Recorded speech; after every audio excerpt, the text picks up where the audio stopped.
जय श्री कृष्ण, राधे राधे। जय श्रीमद् भागवत महापुराण की फ्रेंड्स, इस चैनल पर आपको श्रीमद् भागवत महापुराण की अद्भुत गाथाएं पढ़ने और सुनने को मिलेगी। श्री गणेशाय नमः। श्रीमद् भागवत महापुराण सुख सागर कथा प्रथम स्कंद अध्याय 9। सुत जी बोले, हे शौनकादि ऋषियों, जब सब लोग यथास्थान बैठ चुके थे तब भगवान श्री कृष्णचंद्र जी ने इस प्रकार कहना आरंभ किया। हे भीष्म पितामह, राजा युधिष्ठिर का मन राजकार्यों में नहीं लगता है। वे कहते हैं कि हमने अपने भाई, कुटुंबी, संबंधी, स्वजनों तथा ब्राह्मणों को महाभारत के युद्ध में मारा है। अंततः जब तक इस संपूर्ण पापों से उद्धार नहीं हो जाएगा तब तक हम राजसिंहासन पर नहीं बैठेंगे। अब इस संबंध में आपकी जो भी सम्मति हो उसे प्रदान करने की कृपा करें। यह सुनकर भीष्म पितामह ने राजा युधिष्ठिर के प्रति राज्य धर्म, आप धर्म, दान धर्म तथा मोक्ष धर्म का वर्णन किया। इन धर्मों को महाभारत ग्रंथ के शांति पर्व तथा अनुशासन पर्व में विस्तार पूर्वक कहा गया है। इस ज्ञान को बताने के बाद भीष्म पितामह ने राजा युधिष्ठिर से इस प्रकार कहना आरंभ किया। हे राजन, तुम्हें बाल्यावस्था से ही दुख प्राप्त हुआ है। तुम्हारे बाल्यकाल में ही तुम्हारे पिता का स्वर्गवास हो गया। उस समय तुम्हें कुछ भी ज्ञान नहीं था। कौरवों ने भी तुम्हें लाक्षागृह में जलाने का उपाय किया। तुम्हारे भाई भीमसेन को मारने के लिए विष का लड्डू बनाकर खिलाया। इसके बाद जुए में छल द्वारा तुम्हारे संपूर्ण राज्य तथा धन को छीनकर तुम्हें 13 वर्ष का वनवास भी दिया।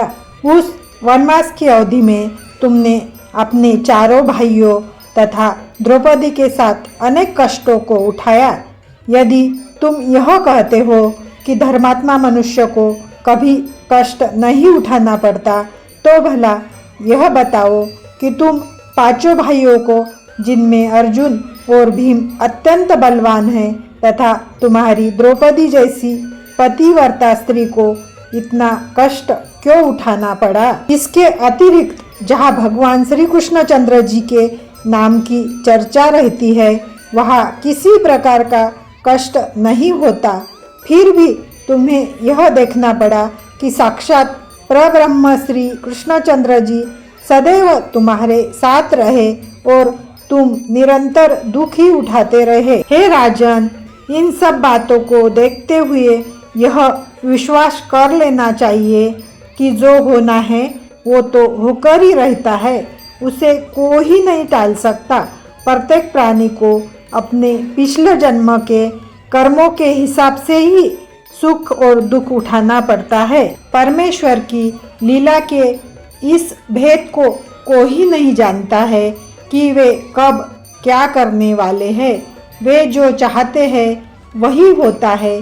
अंततः बुद्धिमान तथा ज्ञानी व्यक्ति वही है जो सुख दुख को बराबर मान उसे ईश्वरीय इच्छा समझकर अपने मन में संतोष धारण करता है तथा सदैव प्रसन्न रहता है। जो लोग श्री नारायण जी की इच्छा को न समझकर थोड़े ही दुख में दुखी होकर रो पड़ते हैं, वे भी अंत में नारायण जी की ऐसी इच्छा थी यह समझकर संतोष धारण करते हैं।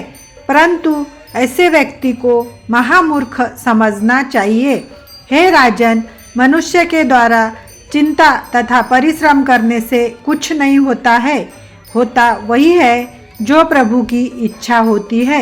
इन साक्षात त्रिलोकीनाथ भगवान श्री कृष्णचंद्र जी ने जो अपना स्वरूप छिपाकर संसार में विविध प्रकार की लीलाएं करते रहते हैं, उनके भेद को कोई भी नहीं जानता है। जो त्रिलोकीनाथ अर्जुन को अपना भक्त जानकर उसके रथ के सारथी बने, उनकी महिमा तथा प्रशंसा का वर्णन मैं कहाँ तक करूँ? हे राजन, जो महापुरुष इन त्रिलोकीनाथ की इच्छा पर निर्भर रहकर अपना जीवन जप तप दया आदि शुभ कर्मों में व्यतीत करते हैं। मैं तुमसे उनका वर्णन करता हूँ। उनमें सर्वप्रथम भगवान शिव शंकर जी है, जो कैलाश पर्वत पर निवास करते हैं तथा जो हरि भजन एवं समाधि में सदैव लीन रहते हैं। दूसरे महानुभव श्री नारद मुनि हैं, जो 8 प्रहर बिना बजाते हरि गुणों का वर्णन करते हुए त्रिभुवन में भ्रमण करते हैं।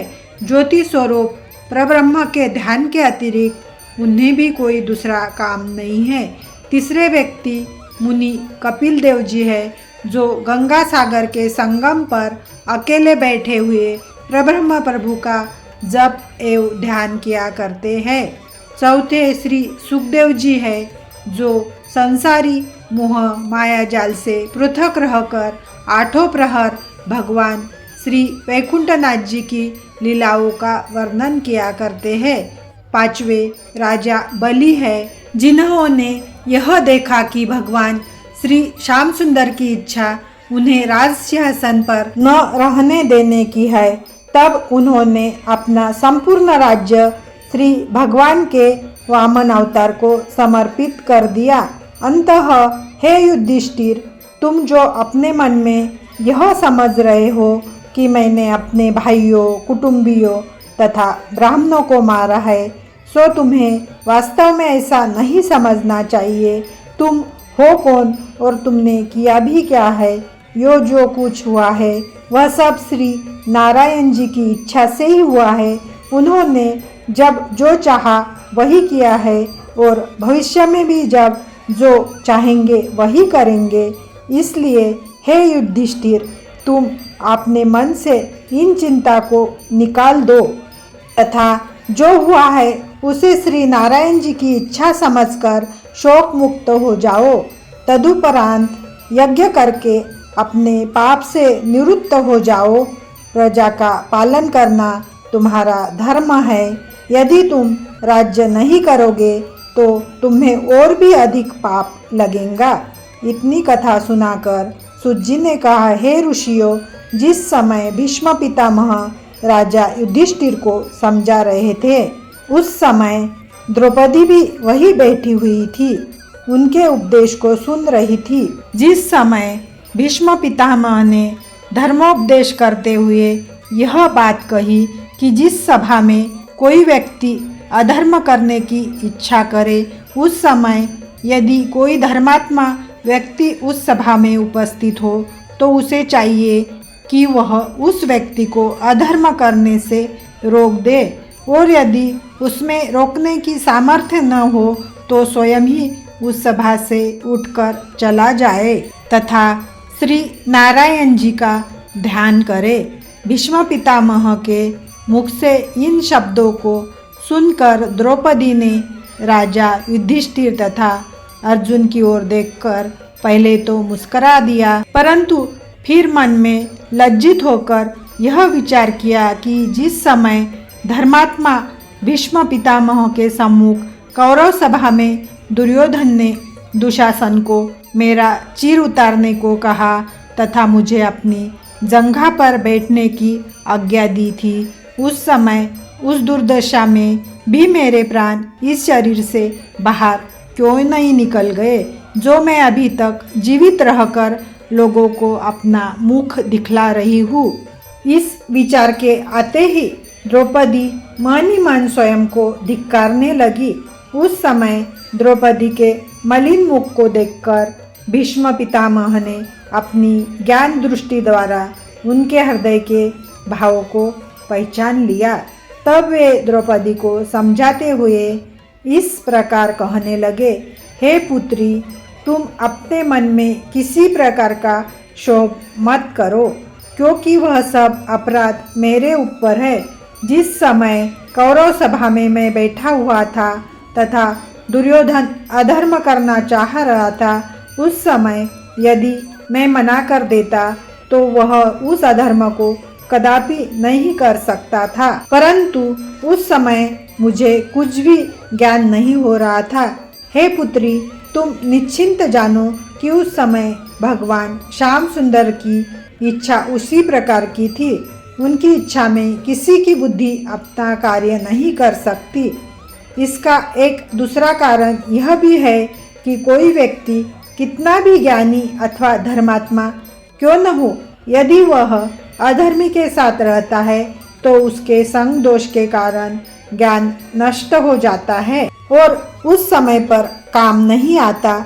जो लोग अधर्मी का अन्न खाते हैं उनकी बुद्धि भी वैसे ही अधर्ममय हो जाती है। उन दिनों हम लोग भी अधर्मी दुर्योधन का अन्न खा रहे थे तथा सदैव उसी के साथ रहते भी थे।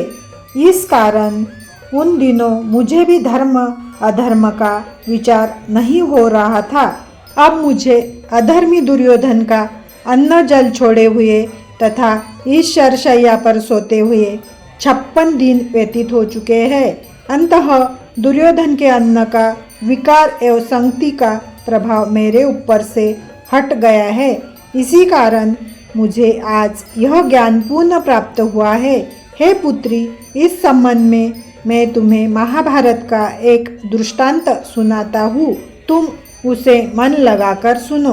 पिछले युग में राजा शिबी के यहाँ एक परम ज्ञानी परमहंस महात्मा निवास करते थे। उस राजा के नगर में रहने वाले एक ब्राह्मण ने अपनी पुत्री का आभूषण बनवाने के लिए एक सुनार को कुछ सोना दिया।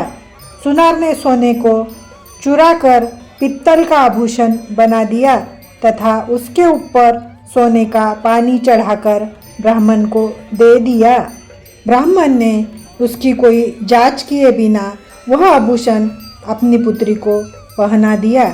जब लड़की उस आभूषण को पहनकर अपनी ससुराल में गई तब उसके पति ने उस पित्तल के आभूषण को पहचानकर अपने मन में बहुत बुरा माना तथा उस लड़की को उसके पिता के घर वापस भेज दिया तथा उसे फिर कभी अपने घर नहीं बुलाया।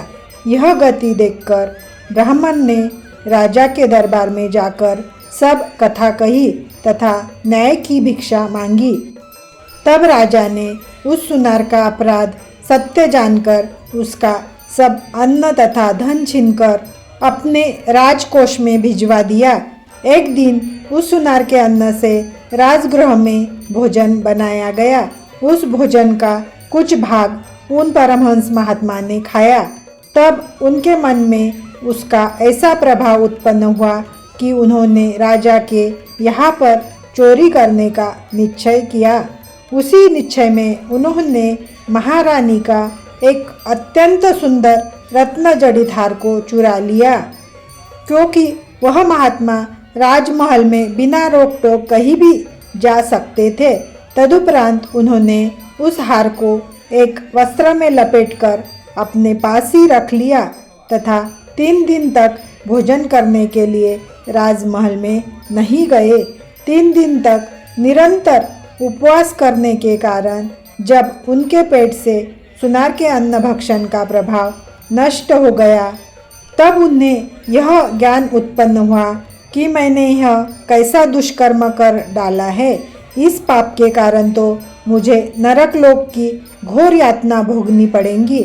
अब तो मुझे यही उचित है कि इस अधर्म का दंड इसी शरीर से यही भोग लेना चाहिए, जिससे परलोक का भय न रहे।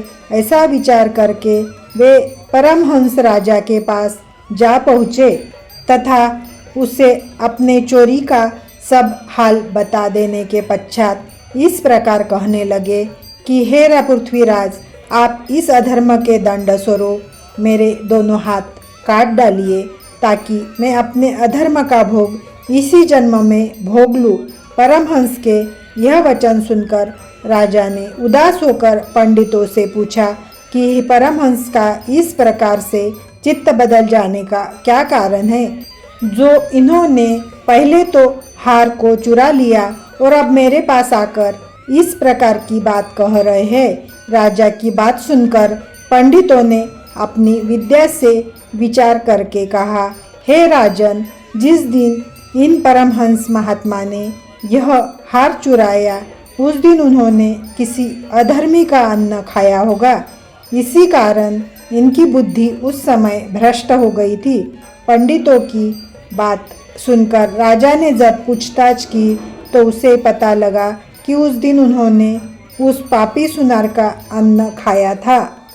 इसी कारण उनकी बुद्धि पलट गई थी। अंततः द्रौपदी जब केवल एक दिन अधर्मी का अन्न खाने से परमहंस महात्मा तक का ज्ञान नष्ट हो गया तथा उन्होंने चोरी की, तो मैं तो सदैव ही उस अधर्मी दुर्योधन का अन्न खाता और उसके साथ रहता था। अंत उस स्थिति में तेरे ऊपर अधर्म होते देखकर यदि मैंने दुर्योधन को वैसा करने से न रोका तथा अज्ञानी बनकर चुपचाप बैठा रहा तो इसमें कोई बड़ी बात नहीं है। इति श्रीमद्भागवत महापुराण सुखसागर कथा प्रथम स्कंद का अध्याय 9वां समाप्त।